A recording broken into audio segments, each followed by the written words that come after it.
আপোনালোকে ভাবিছে মই বাৰীলৈ কিয় আহিছোঁ নহয় জানো, হাবিৰ জংঘলৰ মাজত। আৰু এইফালে দেখাই দিছোঁ এইটো কি বস্তু চাওকচোন, আপোনালোকে চিনি পায় নে নাপায়।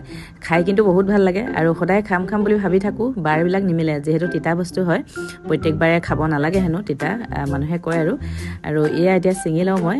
কি বস্তু আপোনালোকে চিনি পায় নে নাপায় কমেণ্ট কৰিব দেই।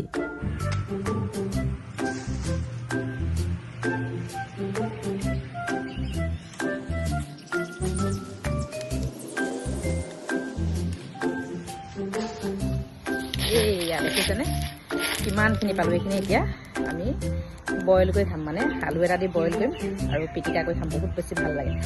কোনে কোনে চিনি পায় কমেণ্ট কৰিব দেই। আমাৰ গাঁৱৰ মানুহবিলাকে চিনি পায়, কিন্তু টাউনৰ মানুহে হয়তো নাপাবও পাৰে দেই চিনি। খাবলৈ কিন্তু বহুত বেছি ভাল লাগে আৰু মই মানে খাই ভাল পাওঁ, সেইটো কাৰণে সদায় খাম খাম বুলি ভাবি আছিলোঁ। কিন্তু এদিনা হয় শনিবাৰ, এদিনা হয় মঙলবাৰ। চুলিখিনি ধুইছিলোঁ আজি, সেইটো কাৰণে মানে খাবলৈ পোৱা নাছিলোঁ, আজি ছিঙি আনিছোঁ। একেবাৰে পাকঘৰ পালোহি। ফুলখিনি এয়া ধুনীয়াকৈ ফুলখিনি ছিঙি দিলোঁ দেই। আৰু এতিয়া মই এইখিনি বইল কৰিম, মানে মই বইল কৰি আলু পিটিকা কৰিহে খাম, ভাজি নাখাওঁ। মানে ভাজিও খাব পাৰি, কণী এটা দি দিব লাগে, ভাল লাগে আৰু হাঁহ কণী লাগে। কিন্তু এতিয়া মই এইখিনি আলু এটাৰ লগত ধুনীয়াকৈ বইল কৰি সনা কৰি খাম।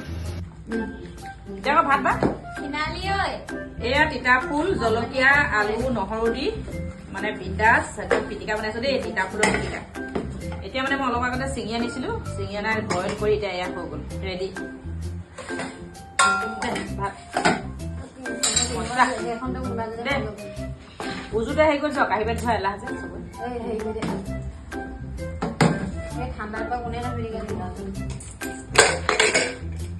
নাখাওঁ আমি চাৰিজনী। ঐ মাষ্টৰনী, মাষ্টৰনী আহ ভাত আহ। মই সৰহকে লৈছো, মোৰ ভাল লাগে খাই। তিতা ফুল নেকি? তিতা ফুল আকৌ এইটো ডিমৰ লগত ভাজিও বহুত ভাল লাগে। ক'ৰ পৰা আনিলে আপুনি? কি তিতা ফুল বাৰীত লাগি আছিলে, আকৌ ছিঙি আনিলো। এতিয়া আৰু আছে নে নাই?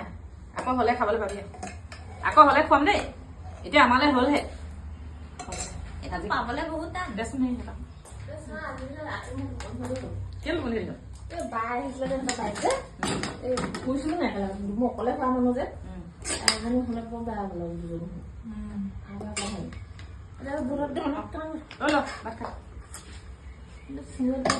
তিতা ফুলৰ শাক। মই আকৌ নাক বুজাই থকা মানুহৰ ওচৰত শুব নোৱাৰো। আৰু এতিয়া ভাতকেইটা খাই ললো, একেবাৰে মন পচন্দৰ পিটিকাৰ সৈতে আজি দুপৰীয়া ভাত সাজ খাই দিলো দেই।